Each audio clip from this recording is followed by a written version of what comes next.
जय गुरुदेव। और दोस्तों, मेरे चैनल सिद्ध सावर मंत्र में आपका एक बार फिर से हार्दिक स्वागत है। और देखिए, आज मैं आपके सामने जो साधना आपको देने वाला हूँ वो साधना एक ऐसी साधना है कि एक ही साधना से सारे ग्रह हमारे शांत रहेंगे, सारे ग्रह हमारे अनुकूल रहेंगे। देखिए, होता क्या है कि जितने भी 9 ग्रह हैं, अब 9 ग्रह में आप सूर्य हो गए, बुध, बृहस्पति, शुक्र, शनि, राहु, केतु, ये जितने भी ग्रह हैं ये कभी ना कभी कोई ना कोई ग्रह वक्री होकर के चलता ही रहता है। मतलब कि ग्रहों का प्रभाव हर किसी व्यक्ति के ऊपर पड़ता है। अगर ग्रह वक्री होकर के चलते हैं या अशुभ फल दे रहे हैं तो आपके जीवन में 100% उथल पुथल मचती है। और ग्रहों के प्रभाव के कारण ही हमारे जीवन में जितने भी दुख, दरिद्रता या जितने भी हम कार्य में असफलता या रोग व्याधि जो भी हैं, ये सभी ग्रहों के अशुभ प्रभाव के कारण ही सब होता है। क्योंकि अगर कहते हैं ना कि राहु का प्रभाव चलता है या केतु का प्रभाव चलता है तो फिर व्यक्ति के ऊपर कोई तंत्र क्रिया या भूत प्रेत पिशाच इस प्रकार की क्रियाएं भी की जाती हैं कि कोई ना कोई व्यक्ति ऐसा खड़ा हो जाता है आपके सामने कि आपको इन चीज़ों से वो प्रभावित करता रहेगा। और ये सब ग्रहों के प्रभाव के कारण ही होता है। ग्रहों के प्रभाव से पूरे जीवन में उथल पुथल मच जाती है। और इन ग्रहों का जो अशुभ प्रभाव है वो चलता रहता है। कभी किसी ग्रह का प्रारंभ हो जाएगा तो कभी किसी ग्रह का प्रारंभ हो जाएगा। अब ऐसी कौन सी साधना हो कि जो सभी ग्रहों के प्रभाव दूर हो जाएं। मतलब कि अगर मान लिया कि आपके ऊपर चंद्रमा का प्रभाव चल रहा है गलत, तो आपको रोग व्याधि घेर लेंगे, शीतलता आपके अंदर नहीं रहेगी, आपका मन उचटता रहेगा, मन अशांत रहेगा। तो आपसे कहा जाएगा कि भाई चंद्र ग्रह की आपको जो है शांति करनी होगी, कहीं कहीं बुध ग्रह की शांति करनी होगी, या कहीं शनि ग्रह है तो फिर उसकी शांति करनी होगी। तो भाई अलग अलग आप कितने ग्रहों की शांति करोगे? क्योंकि अलग अलग करोगे तो बहुत टाइम भी लगेगा और बहुत ज़्यादा परेशानी भी होगी और पैसा भी ज़्यादा खर्च होगा। क्योंकि अगर किसी पंडित से बुला करके कराओगे तो पहली बात तो ये कि पंडित सही तरीके से कर दे तब है, क्योंकि सही तरीके से जाप वो करते ही नहीं। कोई कोई व्यक्ति होता है कि जो सही तरीके से जाप कर देता है और जितने जाप वो संकल्प में लेकर के चलता है उतने जाप वो पूर्ण कर दे, वरना तो पूर्ण जाप करते ही नहीं है। तो फिर फल कहाँ से आपको मिलेगा, सफलता कहाँ से मिलेगी? अब अगर तुम खुद भी करने के लिए बैठ जाओ कि भाई चलो ठीक है, हम किसी पंडित से नहीं कराते, हम खुद ही कर लेते हैं, तो आप भी किस किस ग्रह का करोगे? या पता लगा कि कौन सा ग्रह वक्री है कौन सा नहीं है, तो कैसे पता करोगे? अगर पंडित के पास जाते हो तो वो कहेगा जी आपको ये ग्रह वक्री है और इसका ये उपाय है और इसमें आपका इतना खर्चा आएगा। तो कहने का मतलब ये है कि आप परेशान भी हो जाओगे और कुछ सफलता भी हाथ नहीं लगती है। हमेशा ये दृष्टि बराबर आगे की तरफ चलती ही रहती है। ग्रहों का जो अशुभ प्रभाव है, किसी का शुभ होता है तो किसी का अशुभ होता है। और हमारी जो कुंडली है उसके अनुसार कभी ना कभी कहीं ना कहीं कोई भी ग्रह वक्री होकर के या फिर अशुभ प्रभाव हमें देता ही रहता है। तो अब ऐसी कौन सी साधना हो कि हम एक ही साधना करें, केवल एक ही मंत्र जाप करें और हमारे सभी ग्रह शांत रहें और शांत हो जाएं, अगर नहीं है तो हो जाएं। अब मैं आपको ऐसी ही साधना मैं आपको बता रहा हूं कि जो जितने भी ये ग्रह हैं वो सारे के सारे आपके जीवन में सही चलते रहेंगे। कोई गलत भी होगा तब भी उसका प्रभाव आपके ऊपर गलत नहीं पड़ेगा। तो देखिए ये जो साधना है ये ग्रह दोष निवारण की साधना है और इसमें आपको नॉर्मल सामग्री चाहिएगी। एक तो नवग्रह यंत्र जो कि मंत्र सिद्ध और प्राण प्रतिष्ठा युक्त हो, और एक स्फटिक की माला। ये दोनों सामग्री मंत्र सिद्ध और प्राण प्रतिष्ठा युक्त होनी चाहिए। अगर आपको ये सामग्री चाहिए प्राण प्रतिष्ठित तो आप मुझे व्हाट्सअप कर सकते हैं। मैंने व्हाट्सअप नंबर वीडियो में ही दिया हुआ है और वहाँ से मुझे आप व्हाट्सअप कर सकते हैं और ये सामग्री आप दोनों प्राप्त कर सकते हैं। अब रही बात की नॉर्मल सामग्री की, देखिए मेरे पास में नॉर्मल सामग्री आपको, क्योंकि मैं देता भी नहीं नॉर्मल सामग्री, नॉर्मल तो आप दुकान से भी ले सकते हो कहीं से, लेकिन जो प्राण प्रतिष्ठित सामग्री होती है वही मैं यहाँ से देता हूँ, ठीक है। और आपको 100% मेरे यहाँ से सामग्री मिलती ही है। कुछ लोग कहते हैं जी थोड़ा सामग्री महंगी पड़ती है। देखिए प्राण प्रतिष्ठित होने के बाद महंगी तो पड़ेगी ही, क्योंकि उसमें भी खर्चा आता है, ठीक है। तो और इसके अलावा जो आपको चाहिए, एक जल पात्र होना चाहिए आपके पास में, एक घी का दीपक होना चाहिए, और अगरबत्ती धूपबत्ती या पुष्प वगैरह या चावल वगैरह, जो भी आप, सिंदूर का टीका या फिर चंदन का टीका भी आप रख सकते हैं इसमें, उसके लिए चंदन वगैरह का टीका लगाने के लिए। तो ये सामग्री आपके पास में इसके अलावा होनी चाहिए। अब आप इस साधना को कब कर सकते हैं? इस साधना को किसी भी रविवार से आप शुरू कर सकते हैं और इसमें कोई रात्रि का और दिन का विचार नहीं है। आप इसे रात्रि में भी कर सकते हैं और दिन में भी कर सकते हैं, कभी भी कर सकते हैं। लेकिन जिस दिन पहले दिन साधना शुरू करो, प्रत्येक दिन फिर उसी टाइम पर साधना शुरू करनी है आपको। मतलब कि ऐसा नहीं है कि एक दिन सुबह कर ली 5 बजे, दूसरे दिन 7 बजे, तीसरे दिन पता लगा दिन के 12 बजे शुरू कर रहे हैं। तो ऐसा नहीं होना चाहिए बिल्कुल भी, ठीक है। एक ही समय पर आपको साधना करनी है और इसके लिए सूती सफ़ेद रंग का आसन आपका हो तो अच्छा है। देखिए कई बार सफ़ेद रंग का आसन नहीं मिल पाता है, तो आप क्या करें कि नीचे कंबल बिछा करके और उस पर कोई भी सफ़ेद रंग का कपड़ा आप ऊपर से डाल दें, तो वो आपका सफ़ेद रंग का ही आसन हो जाएगा। और पूर्व दिशा की तरफ आपको मुख करके बैठना है और ये साधना आप अपने घर में ही कर सकते हैं, ये अपने पूजा घर में ही कर सकते हैं आप। किसी प्रकार की कोई भी प्रॉब्लम नहीं है इसको करने में, ठीक है। और इसका जो जाप आपको करना है वो कम से कम 51,000 की संख्या में जाप इसका हो जाना चाहिए। ज़्यादा तो आप कितना भी कर सकते हो, लेकिन कम से कम 51,000 से कम नहीं होना चाहिए जाप।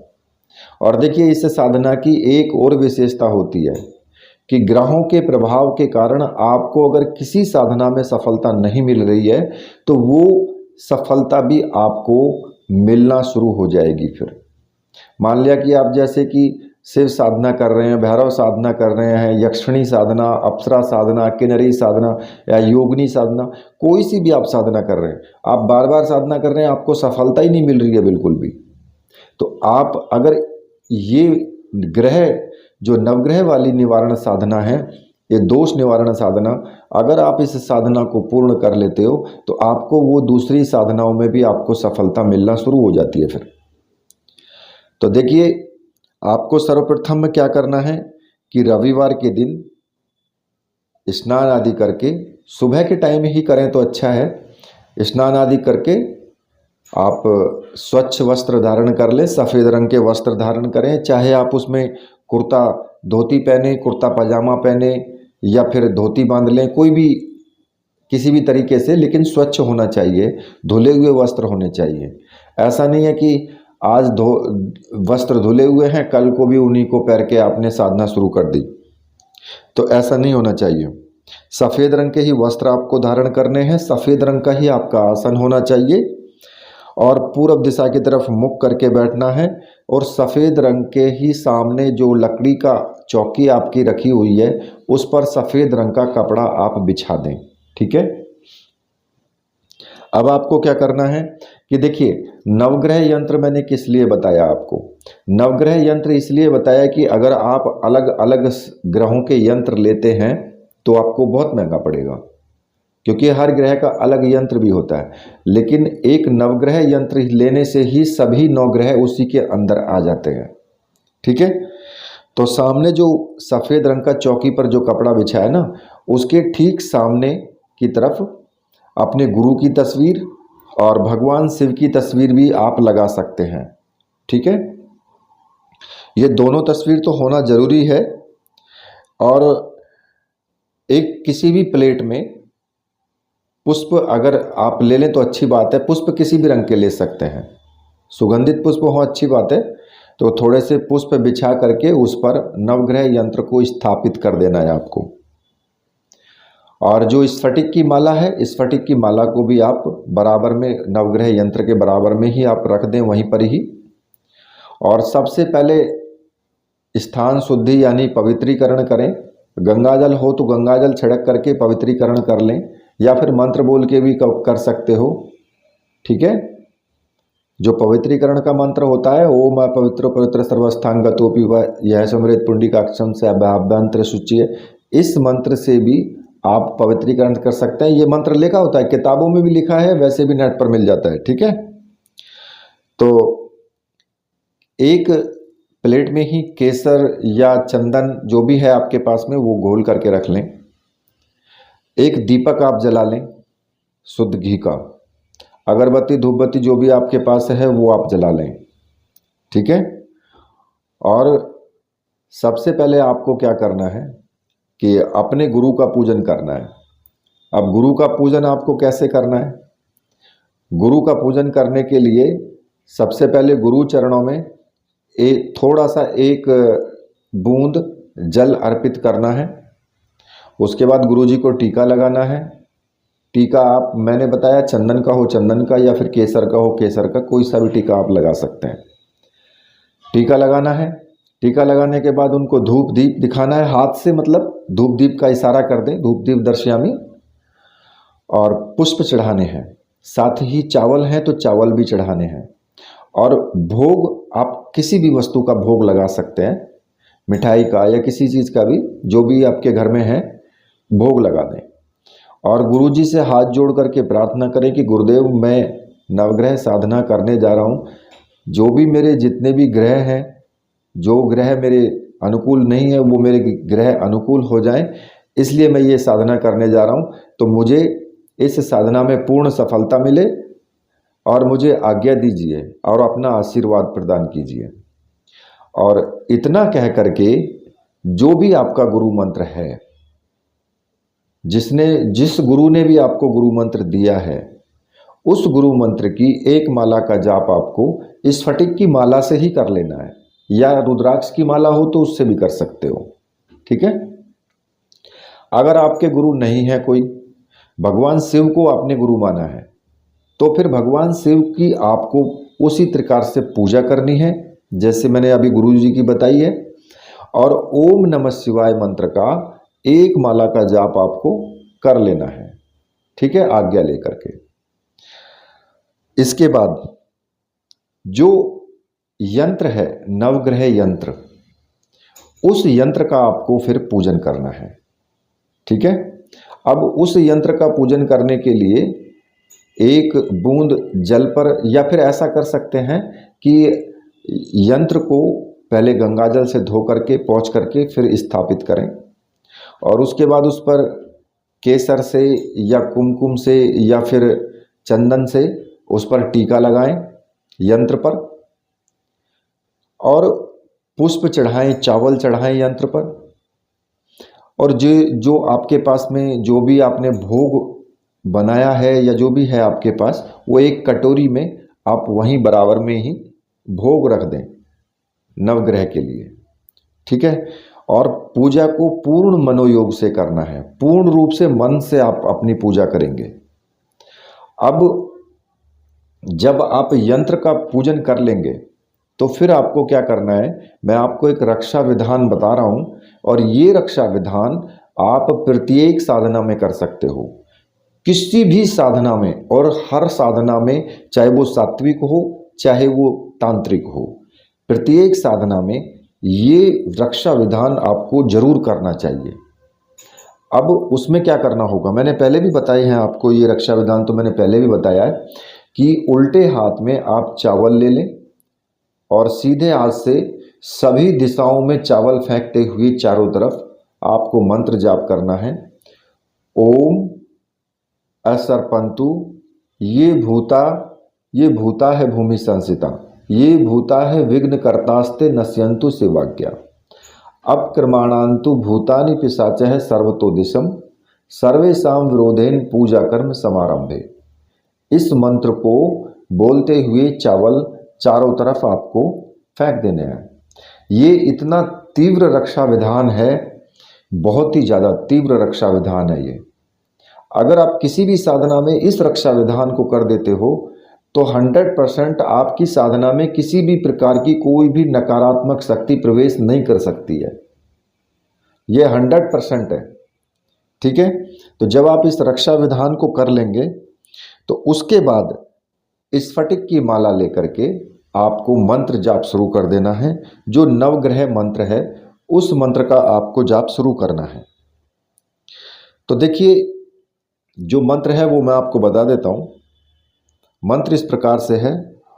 ओम ब्रह्मा मुरारी त्रिपुरांतकारी भानु है शशि भूमि सुतो बुद्धश्च गुरुश्च शुक्र है शनि राहु केतवे है सर्वे ग्रहां शांति करा भवंतु।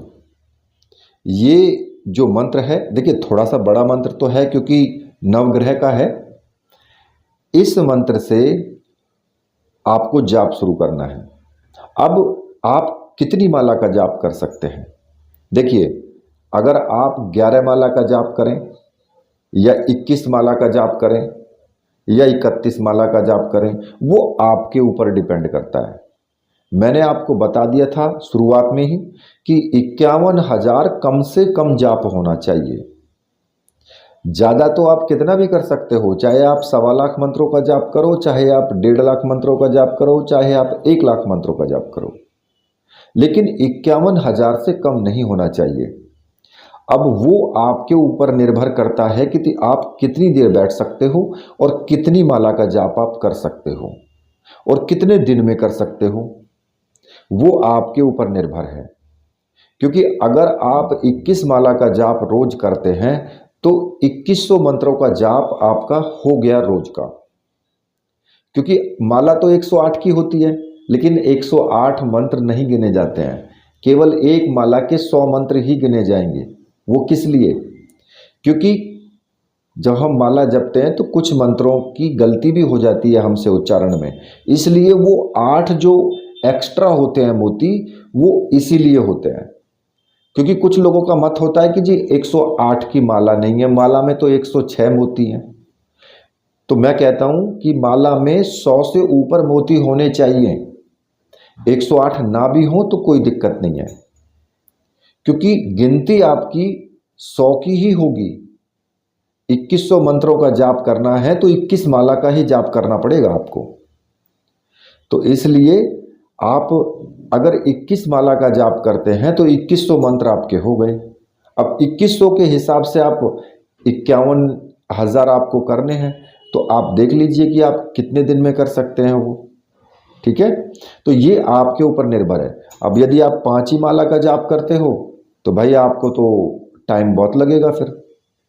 तो इसलिए वो आप अपने ऊपर निर्भरता से करें कि भाई मैं इतने मंत्रों का जाप करूँगा और प्रतिदिन उतनी ही माला का जाप करना है। ऐसा नहीं है कि पहले दिन तो 11 माला कर ली फिर अगले दिन 5 ही माला की, ये नहीं, रोज 11 माला का ही जाप करना है। तो देखिए, जब आपका ये जो जितना भी मैंने आपको बताया है, जब ये साधना आपकी संपूर्ण हो जाए और ये साधना आपको ब्रह्मचर्य व्रत का पालन करते हुए करनी है, हर प्रकार से यम नियम के सिद्धांत का भी आपको पालन करना है कि किसी के साथ आपको गलत व्यवहार नहीं करना है, धोखा किसी को नहीं देना है, झूठ का तो खैर मैं नहीं कह सकता, क्योंकि थोड़ा बहुत तो लोग झूठ बोलते ही हैं। अगर किसी का व्यापार है तो थोड़ा बहुत तो उसको बोलना ही पड़ेगा। खैर, लेकिन फिर भी कोशिश करें कि कम से कम, ठीक है। और किसी भी व्यक्ति का मतलब कि दिल आपको नहीं दुखाना है, बस ये आप ध्यान रखना।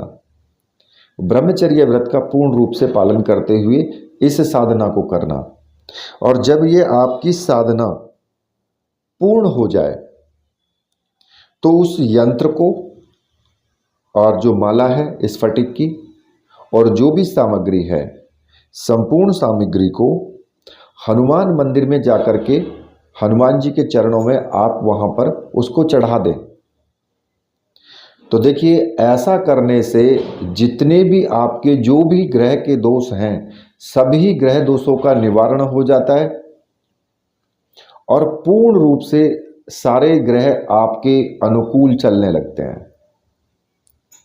ये एक वास्तव में अद्वितीय प्रयोग है और मेरी राय तो ये है कि अपने जीवन में एक बार इस प्रयोग को जरूर करना चाहिए। जो कोई भी व्यक्ति हो, अपने जीवन में एक बार तो इस प्रयोग को जरूर करें आप, ठीक है। तो इस प्रयोग को जब आप कर लेंगे, फिर उसके बाद आप देखना कि आपके जीवन में कितना बदलाव आता है, कितनी शांति आती है। तो इसी के साथ अब मैं वीडियो को यहीं पर समाप्त करता हूं। तो मेरे साथ बोलिए, बोलिए वीर बजरंगबली हनुमान जी महाराज की जय। बोलिए मेरे परमहंस गुरुदेव की जय।